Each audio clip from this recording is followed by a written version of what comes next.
Everyone, welcome to My Political Faith. Today is Monday, Labor Day. It is the 2nd of September, and we have a wonderful show for you. I'm looking for those of you that are trying to get on Facebook and on Instagram. Come on and get on with us tonight and share this wonderful session that we're going to have talking about domestic violence, talking about abusive relationships. So if you know someone, or if you just want information about abusive relationships and how to stay away from them, of course, this is a show for you tonight. Again, I'm Dr. T. Lynn Smith, and this is My Political Faith. And tonight, I'd like to certainly give a shout out to Dr. Jacqueline King, who is the CEO of Black Women Empowered. And we know that our mission is to empower the world through the ministry of Jesus Christ. And that is what we endeavor to do in Black Women Empowered. And so tonight we're going to talk about domestic violence, and I have a wonderful guest with me. Harralyn Rawls is here all the way from Fayetteville, Georgia. And we're going to share tonight. So if those of you that are still trying to get on, we're going to give you another 30 seconds to get on. But I know you'll have some questions at some point, and as you have questions, feel free to write them. We'll try to answer those questions as you send them to us via Facebook. So we're very, very excited. So Harralyn, a great name, Harralyn. I love it, love it, love it. So tell us just a little bit about yourself, and then we'll get into the details with how you came to be interested in this topic without going into details, but just something short, something sweet. But tell our audience who you are. Harralyn Rawls, everybody. My name is Harralyn Rawls. A lot of people in the community know me as Harralyn Swinger Rawls. And I am a domestic violence victims advocate, legislative advocate, and educator and expert. And I came to this line of work because I was a victim of domestic violence. And I did not have a voice in my situation.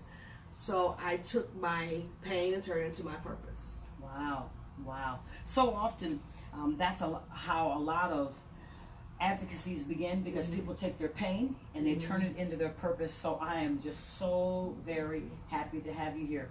There's been so much in the news about domestic violence, not only here in the Atlanta area, but just everywhere. It just seems like people don't value the lives of other people. And when you don't value someone's life, you'll do anything to them, you'll say anything about them. So how would you describe domestic violence or an abusive relationship? Control. I'm a person who may stalk you, who everything's about their wants and their needs, and about if they can't control you, they're not happy. Wow. Some of them become abusive and physically. Domestic violence never starts off with physical abuse. Wow. It always starts off with emotional abuse, verbal abuse, mental abuse. Then it goes to physical abuse. Now, when you say it starts off with emotional abuse, verbal abuse, I like to use this term double click. So when I say I'm going to double click, that means I want a little more information. Okay. So talk to me about how you might see someone that is domestically abusing you verbally. So give me an example, or just share with our audience. Say for instance, you're in a store with someone and they humiliate you in public. You know, you're not shopping fast enough. You're not doing this. Everything is about what they tell you you have to do. Wow. And trying to demean you, trying to bring you down. The way they talk to you, they don't talk to you with any love or kindness. They really talk to you with force. And again, like I said, they don't want you around your family members, because they know your family members are going to encourage you to not accept the abuse. They're forceful. And I guess the other thing is they know that your family members can see you, can see what's going on, can see them trying to control you. So one of my questions was going to be, so domestic violence or domestic abuse is not only physical, but it's verbal. Now, is one worse than the other? I would say like emotional abuse. Emotional abuse is definitely more damaging than physical. The physical you can heal. It takes a lot longer time to heal the emotional abuse, because that's something internal. It takes a lot of time, and it takes a long time. It takes a while for you to actually bring a person down to that level. where you have really just torn them apart. I mean, I dealt with it for 10 years, and it was just a cycle. It was a cycle, you know. It was constant. Now, I had different abusers, so mine wasn't just with one. But then you become almost programmed to that mentality. And how they talk to you, and I've heard young ladies even say, "Oh, I want me a rough guy." No, you don't. if he can't tell me what to do, how to do, blah blah, I don't want him. Well, no, you don't want someone who is always their way. Mm-hmm. You're not cooking this food the way I want you to cook it. My food is not hot enough. My food is not cold enough. Wow. I don't like the laundry the way you do it. I don't like your hair that way. I don't like your clothes that way. Wow. I mean, and sometimes it's really small things such as that we overlook as women. Right. You know. And many times we overlook it because we're trying to be accepted. Mm-hmm. We're trying to find and receive love, sometimes in all the wrong places for a cliche, but we just don't realize how valuable we are. Mm-hmm. And so when someone, when they say, well, I want a rough man, so a man to tell me what to do, I'm tired of always having to make decisions. Mm-hmm. I'm tired of having to do everything. So I want someone that's going to, make decisions for me. Mm-hmm. And so in doing that, we release our power to people. Right. And then from that, the abuse can very easily begin. Mm-hmm. So ladies, we'll take a quick pause. I understand that we don't want to always be in the space where we have to make all the decisions, we have to do everything. And we certainly do like for our men to play a big part in what we do, when we don't have to always call the shots. But when calling the shots becomes abusive, or when it becomes demeaning, when it gets to the point where whatever you do, as Harralyn has said, is never good enough, then we have to start talking about it being abusive. Mm-hmm. Now, from your research, and we kind of touched on it, so one of the number one reasons why women and men, because abuse is not just, that's right, for women. Yes. It's also women beat and abuse mm-hmm. men. Yes. So this is not a show that's just going to bash men, right. But certainly we're talking about abuse. And we talked a little bit about one of the number one reasons why people allow themselves to get into these kind of relationships, and it's because they're looking for love, or their self-esteem is low. Speak to that with regard to even your situation. Okay. I would say, I would say no one allows. It's not something anyone actually wants to happen. The reality is, most times the relationship happens like this in a vulnerable state. Okay. Number one, I tell everybody, women are very powerful. God made us very strong. And it takes a lot for a man to demean you to that point. One word that we have used and constantly talk about is gaslighting. What do you mean? Gaslighting is where it's a mind game. They play with your mind. Oh, your mother, she don't want the best for you. She don't want this. You see how she did this. You see how she talked about our relationship, blah, blah. And they set that part.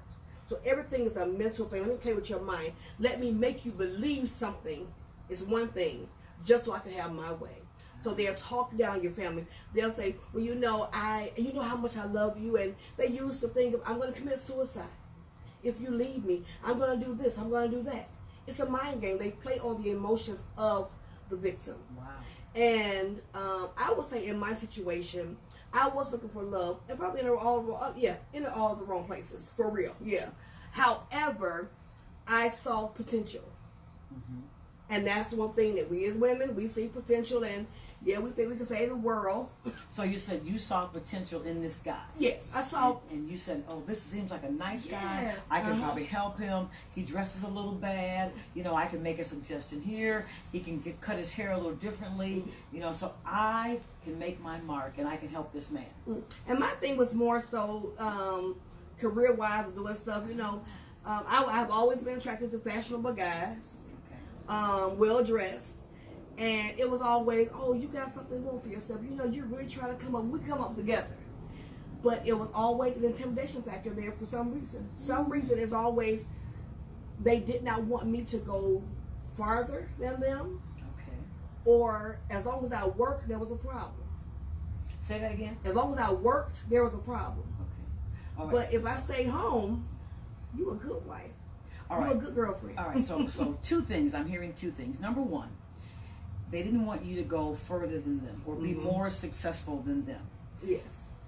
Whenever you're looking for a mate, it's important that you share some common sense things. Yes. That there's got to be some duality in what you want out of your life, what you want out of your relationship. And so whenever you have someone that doesn't want good for you or you to be successful or you to move forward, then that should be a number one red flag. And then she said he wanted her to stay home. If she was working, then he couldn't control you because he didn't know where you were all the time. But if you were at home, they could call every 5 minutes and say, what are you doing? Right. What are you making? So forth and so on. So ladies and gentlemen, hear this now. Hear this psyche and hear what's going on. I'm not saying that every person that you're with that tries to, that says to you, hey, you don't have to work, I'll take care of you, is going to be an abuser. Right.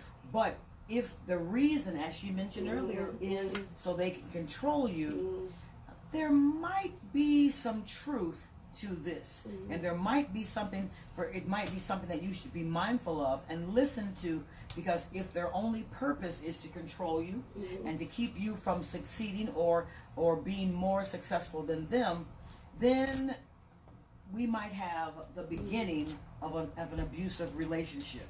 There's something else I want to touch on that a lot of women fall into. That first date and that first time, first couple of dates, a lot of us tell too much. What do you mean? We give so much information about the past relationships. Oh, this is what he did to that made me not love him anymore. This is what he did. This is why I broke up with him. This is what he didn't like about me. Oh, wow. This is what happened here. This is how we give so much information to some people that if they are an abuser, they use that. They already know. They know what your triggers are. They know what to push. They know what's your vulnerabilities. So I tell people, enjoy the date. You don't have to give all your information first date. They don't need to know all your business first date. Get to know them. Let it be gradual. I have literally been on some dates and they want to know too much information. Well, tell me about your ex. I don't even know your last name good enough. You don't know if it's really your last name. Whatever happened in my past had nothing to do with this moment right now. But they want to know that kind of stuff. And it turned out, I'm glad I did not go any further with that guy, because he actually he was on the news 3 months later. Wow. For killing someone on a date. Wow. So it's very important that we do not give out too much information. And that was something I did a lot. Oh, well, let me tell you, I don't want a man like this. I don't want a man like this because my ex did this, my ex did that. He didn't like this about me. They know what your weaknesses are. They know what pushes that button. So they know exactly what to do. Wow. They reel you in. They know what not to do to get you in their good graces. So they say, okay, I ain't going to do this. I know it's going to bother her. But once I get her there, she loved me. Right. If I show her the imperfections of her mama, her daddy, her friend, I done got her away from them. So now I can take my mask off. That's a key point. When anyone shows you the imperfections of someone else, because what they're doing is they're trying to get you to take the focus off of them. Yes, all right, because their behaviors are negative behaviors, but they're trying to get you not to focus on them, but focus on the imperfections and the negatives of someone in your family. Yes, ma'am. Or someone that you're close to, so that you let your guard down. Wow.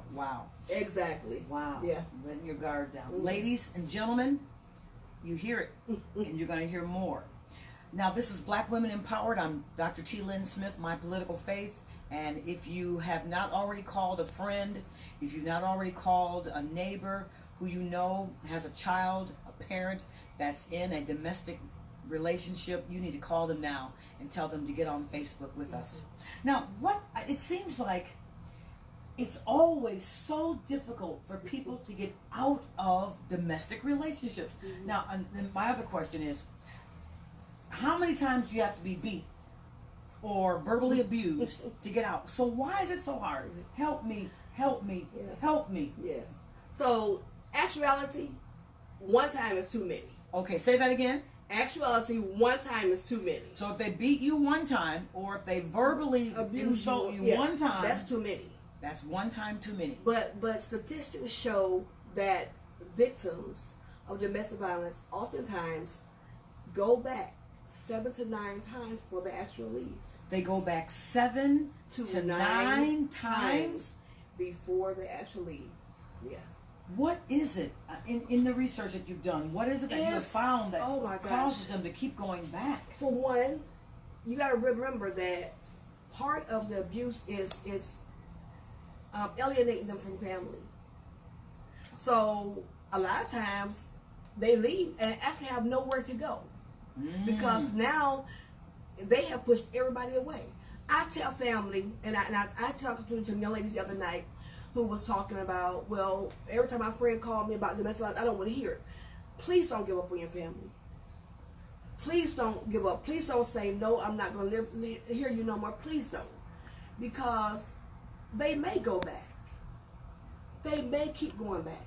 So but you're saying, don't give up. You're saying, so if I've talked to my cousin 1,000 times and she keeps going back, in other words, don't throw my hands up and say, well, I've said to her, I've told her 1,000 times. Just keep that lifeline. Keep that lifeline. And even if you don't do anything but keep in contact through Facebook, some type of way, make sure you can keep some kind of contact with that person. We've had so many victims who no longer have their parents' phone number, sister's phone number, and when they leave, they don't know who to call. So they call 911 or a shelter and they go in there. That's all they have. We've had victims who literally went back because they didn't have a pair of panties. They weren't going back to him. They went back to the house and ended up dead. And also, the reality is the most dangerous point for a victim to leave is when they utter the words, I am leaving you. Your life is now in danger. So what you're saying is, when you're about to leave, don't say, I'm leaving you. No. Safety planning is extremely important. Safety planning? That's what it's called? Safety planning. Yes. I like that. And it is, I teach safety planning. Okay. And we teach you how to create a safety plan. Have someone that your spouse or your boyfriend don't even know exists. That if something happened, or if they do know, that they'll know where they live. You can go there and stay for a couple of days to get the safety. Put some money aside. Find a way to put some money aside. I had a young lady who years ago, she would come to me, every check she would get, and give me $25. Put it up. And because she knew she would have to eventually leave that house.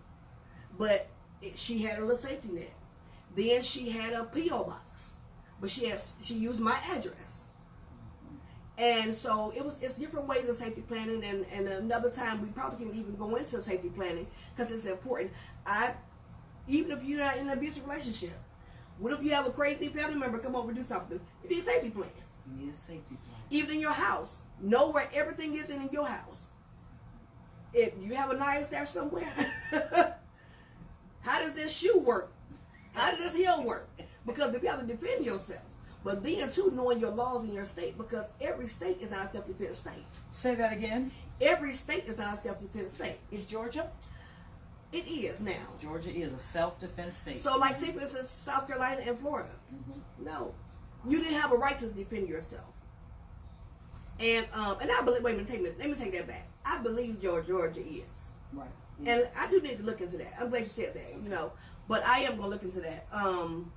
I really believe it is a self-defense state. Okay. And, of course, there's laws that determine what is self-defense. Okay. You can't just go out and shoot somebody and say it was self-defense. Right. Okay.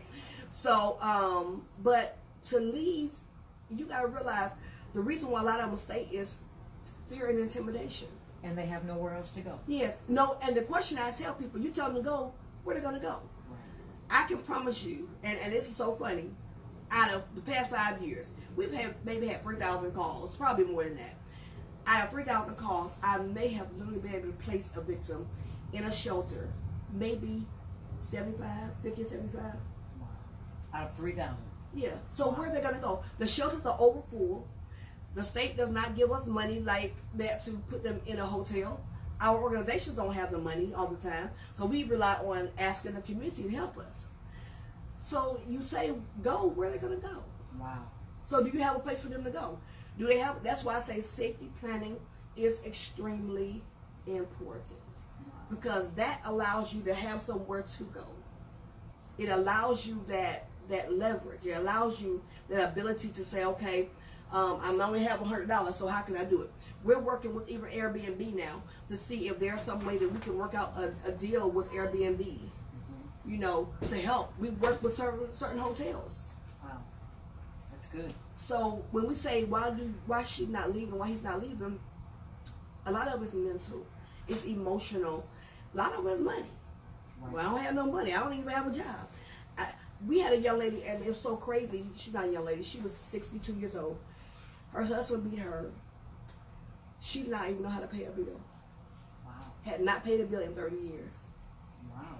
Couldn't even tell you where the bill company was. Wow. Couldn't tell you how to write a check. Wow.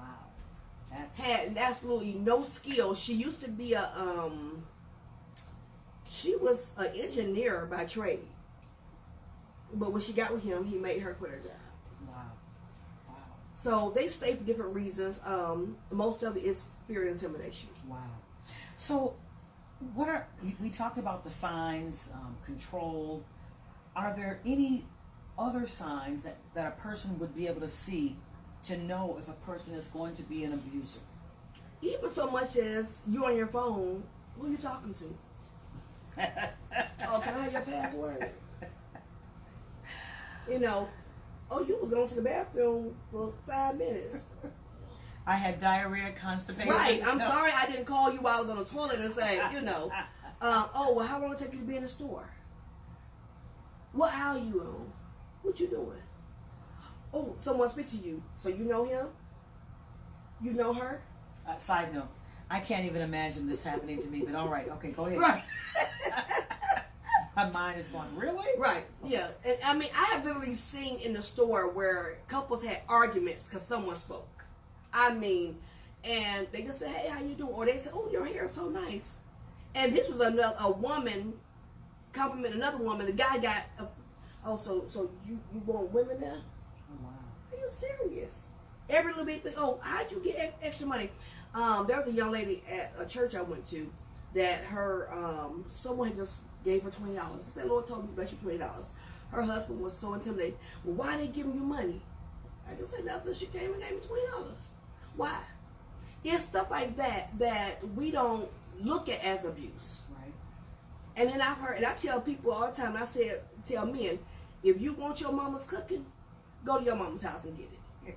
Don't tell me. Say that again. If you want your mama's cooking, go to your mama's house and get it. So, don't tell me my chicken don't taste like your mama's, because I'm not your mama. thank you. Thank you. Thank you. Ladies, did you hear that? You don't have to cook like your mother. Now, if your mother couldn't cook, you still don't have to cook like your mother. And if you can't cook, pray to God he give your husband a can. That part. Okay. Good. Okay. That's my prayer. I've heard men who say, I'm not marrying a woman who can't cook because that's a woman's job. Where did the Bible tell me I had to cook? And then I'm going to tell you something that's kind of bothersome to a lot of preachers. Talk to me. I learned abuse from church. I'm double clicking. What do you mean by that? So, I learned it was okay for someone to humiliate me because they love me. I learned that if I talk down to you in front of people, it's because I love you. If I belittle you, it's just because I love you. That's a key point. And many times in some of the ministries that we are in, not the one that I'm in, and nor have I ever been in a ministry like that, but when the man of God or the woman of God talks negative to you or says that you shouldn't have done this in such a demeaning way, we feel like they're saying that because they're looking out for my best interest. But if you really go back and think about it, is it for your best interest, or is it so that they can control you? So that they can control you. So that's really good. Yeah, but I learned, I was even taught, if you don't do this because I said you do it, you're a sinner. Oh my. But everything I'm telling you is because I love you. you're going to wear what I tell you to wear because I love you. It's not biblical, but I can tell you I love you. You're going to do, I've had people even tell me, well, I have to call my pastor before I can buy a car. I have to call my pastor before I can do this. And my thing is, when that person has that much control over you, there's a problem. Say that again. When a person has that much control over you, there's a problem.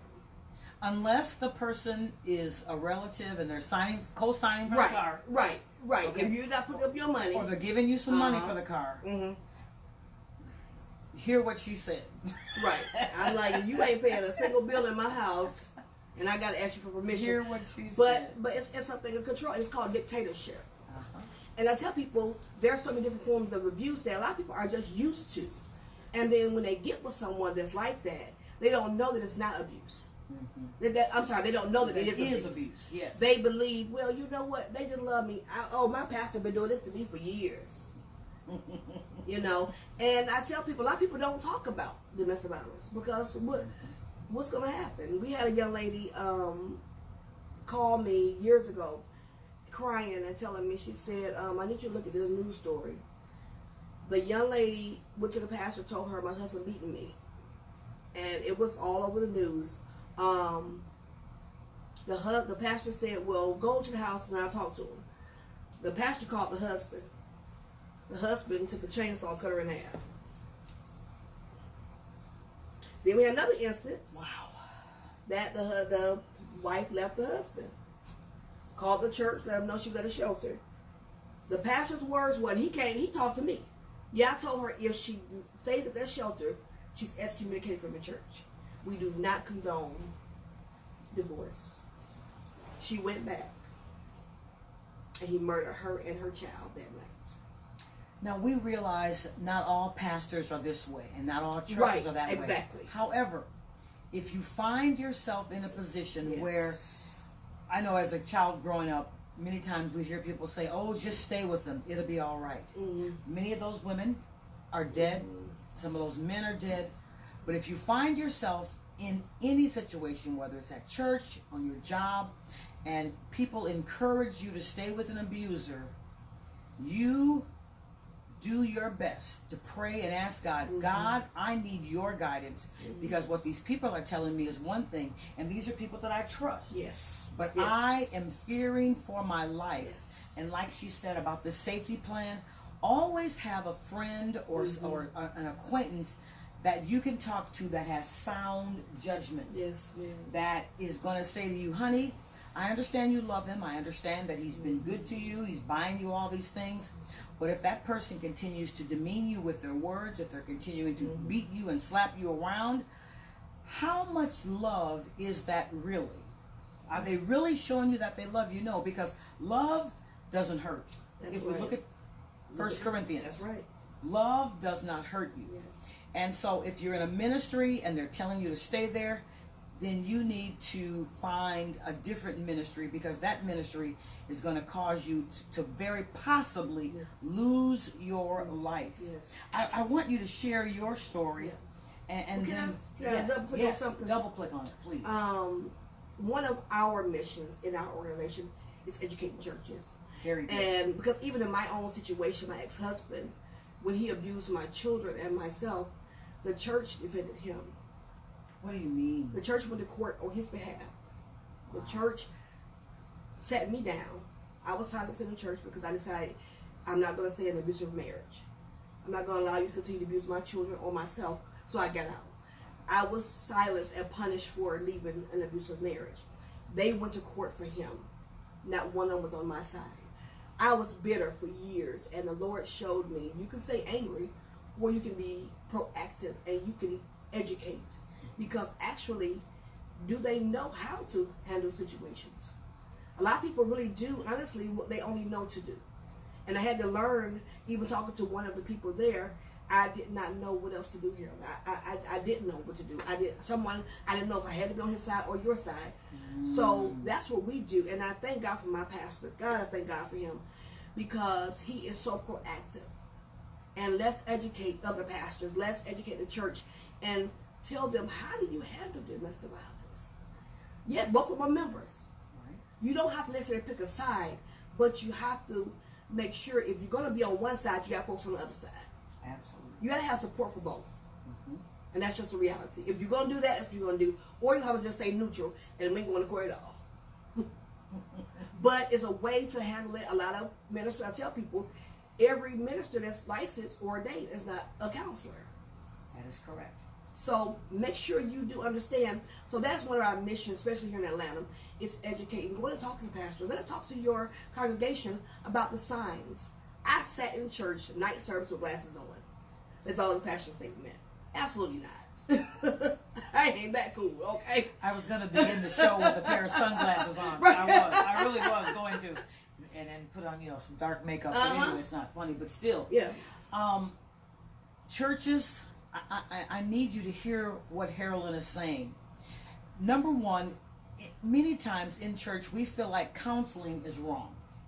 That God has all answers, and if you pray to God and God doesn't speak to you, that means something's wrong with you. But no, I am a certified life coach, and I work specifically with people that have had trauma. So that's really important. And so if your church does not have a counseling ministry or is not connected to one, that's something that you need to find out if your church has one. And if they don't, you can certainly reach out to Harralyn, and she's going to give you information about how you can reach out to her organization for information. But our ministries, pastors, leaders, hear me tonight.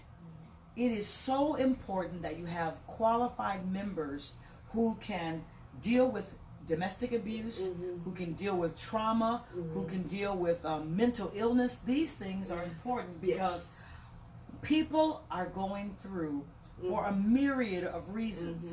Now, how often have you found the person that is an abuser is able to stop the abuse? And then I want you to tell your story. Ooh. Well, I don't know a whole lot of them that have stopped, but I do know some that have. And the ones I do know personally that have all came to Christ. Because I know someone's out there saying, but I believe he can change. We need to talk about that. But first of all, if he doesn't know Christ, he can't change. He's not going to change. Now, if he does know Christ and he's abusive, then he really doesn't know Christ. Right. Hear me. If he's abusive and he claims to know Christ, he does not know Christ. She does not know Christ. Because Christ never abused. And if we obey the laws and we obey the Bible doesn't never abuses or causes abuse. And the Bible says what Jesus said, for the husband to love thy wife like Christ loved the church. Right. So Christ is not going to abuse the church. That's right. And my husband often says, he said he was speaking to a group. My current husband. Okay. And he was talking. He said, when we abuse our wives, we're slapping God in the face. Say that again. When you abuse your wives, you're slapping God in the face, because that is your real. He blessed you with something he took from you, and that's part of you. You're slapping God in the face, and we're all made in God's image. You're slapping him in the face. So why would you even hurt somebody you love? God is love. God is love. If God is love, you're taking and you're abusing love. It's good. You're abusing love. So we have to be very careful about control and what we classify as love. What we classify as love. Yeah. A feeling is one thing, but and I tell people, stop saying your better half. Well, we not a half or nothing. I'm a whole. That's right. I was a whole before you got here. Right. All you did was add it to that whole. I'm not a half of anything. So, right. And people, they get lust, they get convenience, they get comfort confused with love. Love don't hurt. Now I will tell you, sometimes love can hurt with the truth. Now, okay, baby, no, we ain't finna buy that today. No, because we need to eat. No, we not. Understand, that's not abuse. Now, I have had some people call me, my husband abusing me because he won't let me buy this shirt. Okay. That's a whole nother show. Call me tomorrow. Okay. Okay. So, the reality is, once we identify really what love is, and we start understanding that God is love, that's the only thing that's really going to eradicate domestic violence. That's good. Once we all understand that God is love, and once we as advocates push out love, and we teach love, we're never going to eradicate it. When we show love the way God showed us love, That's right. That's right. in every area of our life, then domestic violence and other things will certainly be eradicated. Yeah. Before you share your story, many times there are children who are the victims of abuse. Does your organization make any provision, or do you do anything for children? Yes. Because they're the victims, and they have less of a voice than some adults. Can you speak to that? Well, the reality is some of them are victims by a relationship they shouldn't be in. I'm double clicking. Okay, we've had a young lady a couple weeks ago who 11 years old. My boyfriend. Okay, first of all, let's stop. Why do you have a boyfriend at 11 years old? But he's abusive, and the teachers say, "Oh no, honey, that's just puppy love." So our educators don't understand that ain't puppy love. That's abuse. You grabbing her by her hair, you dragging her because she won't do what you tell her to do. You're bullying her. Another 11-year-old or 13-year-old? Yeah, they're in the same class. Wow, right, okay. So they don't, the school's not classifying it as bullying or abuse. They're classifying it as just two kids that are playing. But this girl's going home with bruises on her face, hair pulled out, but this is her little boyfriend. Wow. So, yeah, and a lot of children, I tell even teachers, pay attention to your students. If you know they're coming in here, they started school one way, and all of a sudden their emotions, their behavior start changing. There may be a problem at home. And children live what they learn. This is true. And so if they are in a abusive relationship, yeah, they're going to show different signs. They're going to be now angry. Everything you say, they're angry. They're slamming stuff because they see it at home. Or they don't know how to properly say there's a problem. They don't want to get mama and daddy in trouble. Nor do they want to be removed from the home. Right. So if daddy beat mama and raping me, I'm not going to tell nobody. That's right. Mama not going to tell nobody because mama need to keep daddy check going. Right. So we partner with a lot of agencies in Georgia and throughout the United States to offer services to to the young people. And I mean, they're young.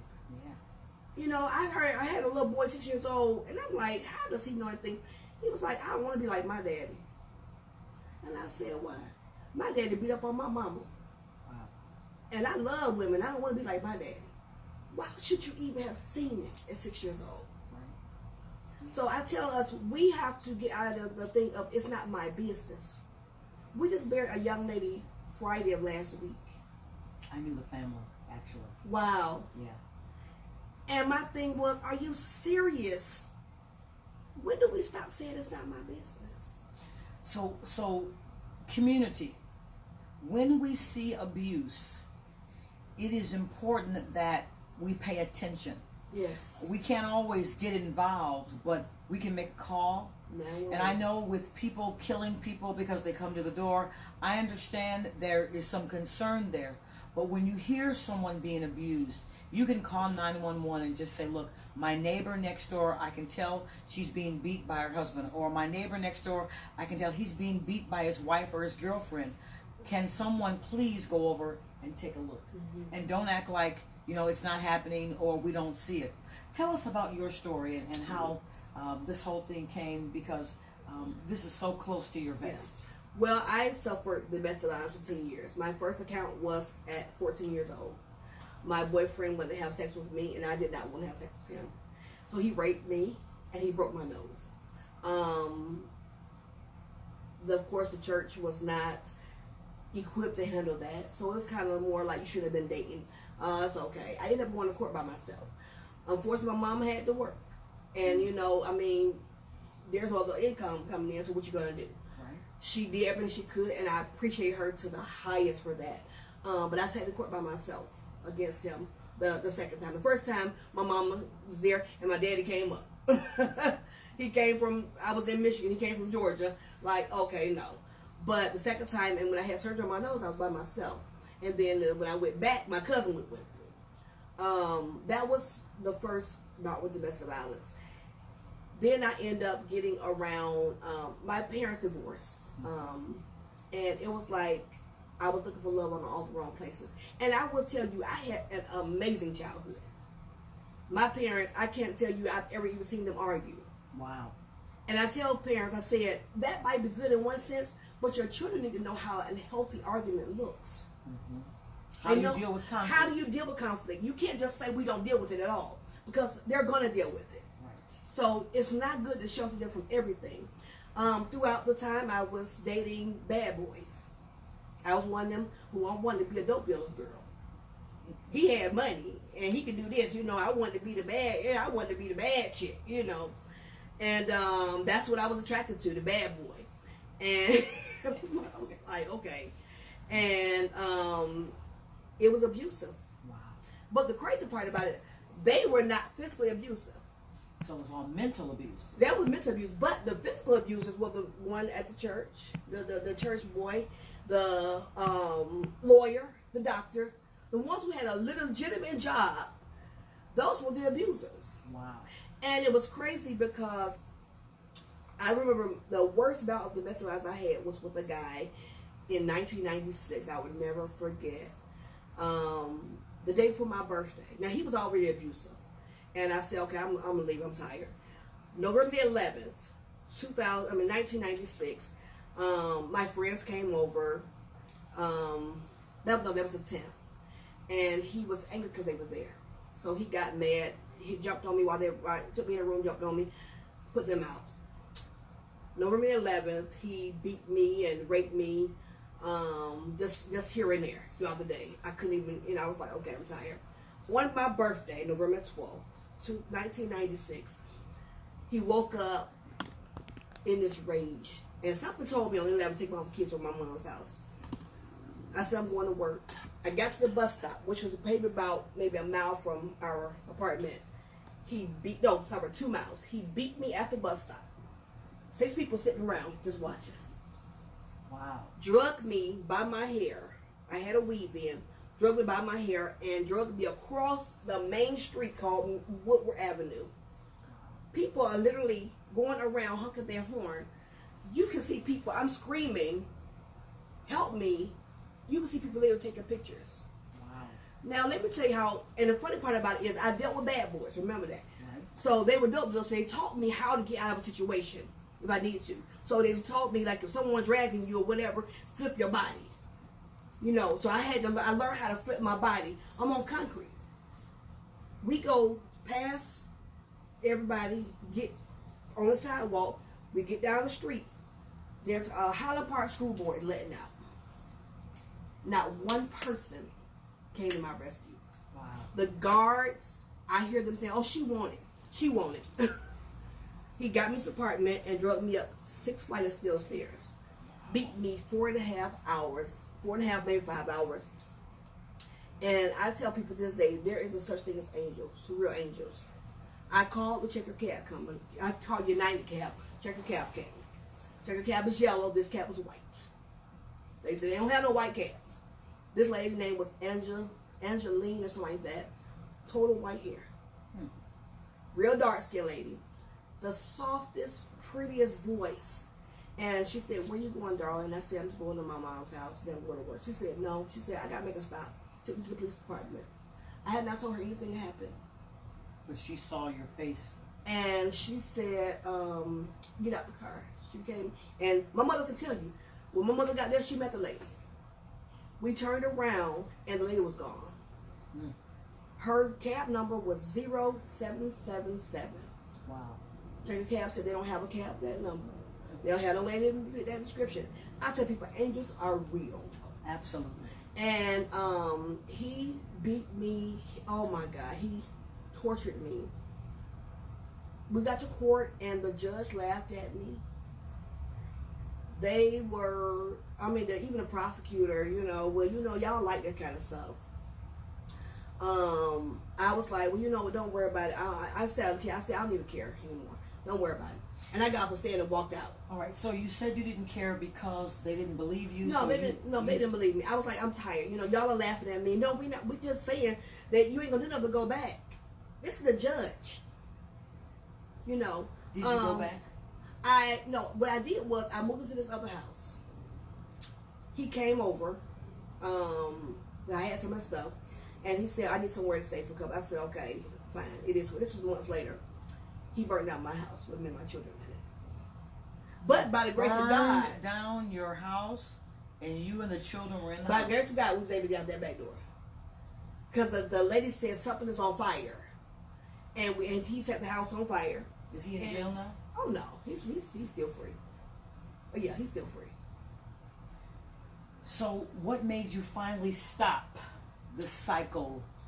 I got tired. And I remember my daughter speaking at an event with me as being a child who had witnessed domestic violence. And she said, to see the fear in my mom's eyes, that right there was a light bulb for me. And I said, I would no longer allow a man to control me or abuse me. And I ended up marrying a fool. And I told him, I said, well, we're not going to, and he was more emotional abusive to me, but he knew he couldn't do it to me. So he targeted my children. And I told my husband, my current husband, I said, I love you with all my heart. But if you hit me, I'm going to kill you. And I told the pastor, I said, if he hit me, I'm going to kill him. I said, I'm not going to let another man hit me. And 17 years, he ain't hit me. Thank God. He's still alive. I ain't in jail. Thank God. But I walked around angry. And I mean, like I said, I dealt with so many. I had a number, about 8 to 10 abusers in a 10-year span. And someone was a little more, that one was the worst. Because this man, he would rape me, he would beat me. I was like 110 pounds wet. He was almost 300 pounds. He would sit on me. He would smother me. He would do crazy stuff. And, you know, I'm also a survivor of human trafficking. You know, so that plays a part in all that 10 years. So it was just a crazy ball of abuse, constant. And I just got tired. After I got out of it, I was angry. I was bitter at life. And I remember a lady telling me, you can stay mad or you can let your voice be heard, because you didn't have a voice. Some of my family members turned it back on me. Some of them still don't really talk to me. I'm okay. The church turned it back on me. The community turned it back on me. The court turned it back on me. And some of my own friends that I grew up with still to this day look at me as however, you know, it's okay. But that's your own ignorance, not mine. But I did not want another woman to feel how I felt. Absolutely. And it wasn't so much, the abuse was bad, but the worst part was when my own people turned their back on me. And I tell people, they may go back a bunch of times. Let them go back. And see, my mentality was, I ain't going back. I just ended up finding another one. Right. So it wasn't that I went back. I just kept finding another one. And I tell women, it's something that also we have to love ourselves enough to say, no, you will not talk to me that way. Yes. No, if I say I don't feel like being bothered, I don't feel like being bothered. No, that's not any of your business. Right. And you need to, and I tell people, love you first before you dare ask somebody else to love you. Yes. Yes. The predators find you when they feel like you're weak. That's what they look for, the weakness. They know you're a strong woman. They find you when you're weak. Oh, something happened in your life, you're down. Oh, you know, you need a shoulder. But love you first before you ever ask a man to love you. Ladies and gentlemen, what Harralyn is saying is so crucial, that we have to first love ourselves. And something you said earlier, people always say, this is my better half. Remember, you're whole. You're not a half of anything. And so as we bring our show tonight to a close, I want Harralyn to pray, say some final words, and pray over you that have listened. Those of you that are thinking of leaving or trying to leave, remember what she said. Don't say I'm leaving. Just get your safety plan together and leave. Don't announce that you're leaving, because your announcement might cost you your life. So any final words that you want to say as we bring My Political Faith to a close tonight, as we've talked about domestic violence? The one thing I want to say to everyone, it is your business. It is your business. It is your business. 911 is just 3 numbers on the phone. Dialing that number can save so many lives. You don't have to go out there and play hero. Just call 911. And please don't give up. They may keep going back, but keep on encouraging them. You know I'm here. And the more you talk against him, the more they're going to stay. Don't talk about them, but be there for the victim. Let's go out to eat. Let's get your mind open, and let them understand you're there for them. That's really good. Not talking about them, but the abuser, right? But checking on the victim, right? You know, what's going on with you? Tell me about how you're feeling, right? And then that way they won't feel like you're attacking the person that they love, because we have found that whenever you go against the person that they love, it's going to make them love that person even more. So hear this tonight. If you know someone that is in an abusive relationship, don't go talking about how bad that man or that woman is, but instead talk to the person that's being victimized and find out what's going on in their head. Right. So pray for us tonight. Anything else you want to say? But as we close out tonight, I want to thank you so much. This has been so educational. Just things that I couldn't even fathom in my mind that you shared that could even happen to a person. But I'm grateful that God has allowed you to be here for such a time as this, so that your organization can be a blessing to men and to women who have been abused and who are in abusive relationships. Give us how we can reach your organization. Okay, my email address is saved, SAVED, .fco@gmail.com. My website is Harralyn, swingerrawls.com, and my Facebook is Harralyn Rawls, RAWLS. And we'll post it when we post this video. We'll put that information up as well. But will you pray for us tonight as we close? Sure. Dear Heavenly Father, we thank you for this opportunity.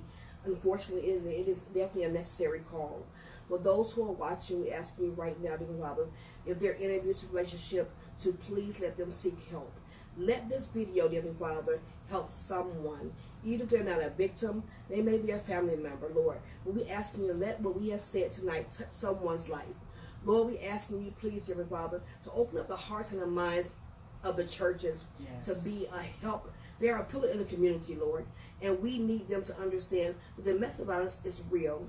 So we're asking, dear Father, when members or community people go to them, Lord, please let them open them with welcome arms and find a way to help them without judgment. Yes. Lord, we need you right now, because you see how many we are losing to this horrible issue. Yes, God. We need you so much right now, dear Father. We need you to soften the hearts of these people, dear Father. Yes. And like I said, dear Father, until we realize that you are love, nothing is going to change. I ask you to bless the advocates out here, dear Father, because this is not an easy walk.